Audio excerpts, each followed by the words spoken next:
ओम बागेश्वराय नमः। मैं रिंकू देवी अच्छा ज़िंदगी में बोल रही हूँ। देखिए, अगहन का आतवार कैसे किया जाता है, इससे क्या शुभ फल की प्राप्ति होती है, ये सब मैं आपको बताऊंगी।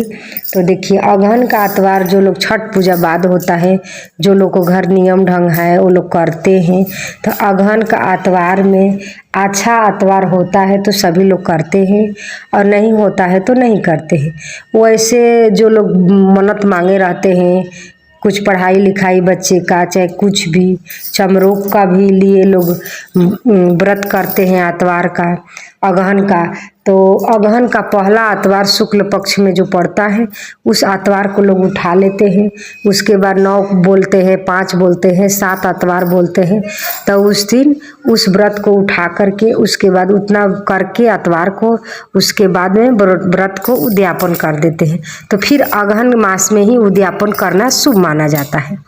तो उसके बाद में तो देखिए, आतवार में क्या खाते हैं, जैसे कि रविवार आतवार एक ही बोला जाता है। तो आतवार में क्या खाया जाता है, दिन भर आप उपवास रहिए और सुबह स्नान आदि से निवृत्त होकर के उसके बाद सूर्य भगवान को जल दे। सूर्य भगवान पीतल या तांबे का लोटा में जल ले ले, गंगा जल मिला ले, फूल लाल कलर का, गुड़ अक्षत डाल करके और सूर्य भगवान को जल दे। और जल देने के बाद सूर्य अस्त से पहले एक टाइम भोजन किया जाता है, जो कि आप मीठा भोजन किया जाता है। जो भी है आप मीठा भोजन करें। तो देखिए, अगहन का आतवार लोग करते हैं, जैसे कि एक ठो आतवार कर लिए तो बैसाख में बैसाख का आतवार बैठाते हैं, अंजूर का अप्रैल में जो पड़ता है उसको। तो इस प्रकार की भी होता है, और जो 9, 7, 5 बोले रहते हैं वो भी आतवार होता है। तो उसमें एक ही टाइम भोजन किया जाता है, वो भी मीठा। तो अगहन का आतवार जो लोग करते हैं उन लोगों के लिए चिवड़ा, मीठा और दूध, गाय का दूध खाते हैं। और उसके बाद में आहूत देते हैं, जो धूप उद्यापन करते हैं। तो उद्यापन का दूसरा हो गया। और उठाते हैं तो चिवड़ा, दूध, गुड़ खाते हैं। और गाय का गोबर या उबला पर, गोबर के जो छेना बोलते हैं, चिपरी बोलते हैं, उस पर धूप लगा करके उसके बाद उस पर चिवड़ा गुड़ रख करके और सूर्य भगवान को नमस्कार करके, प्रणाम करके उसके बाद में दूध, चिवड़ा और गुड़ खाया जाता है। और बैसाख मास में बैठाया जाता है। तो बैसाख में कैसे बैठाया जाता है, बैसाख के अंजोरा में जो लगन पड़ा रहता है, शादी विवाह पड़ता है, उसी में बैठाया जाता है।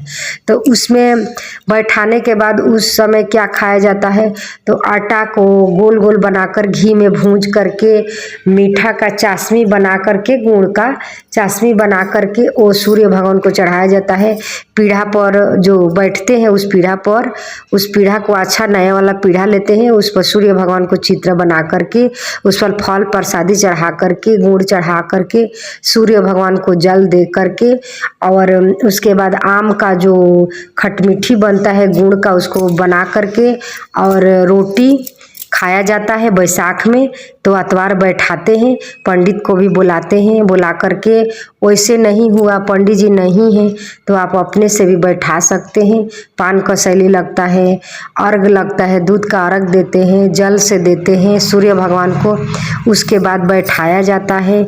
आतवार का व्रत ऐसा ही किया जाता है। मेरा वीडियो पसंद आए तो सब्सक्राइब, लाइक जरूर कीजिएगा।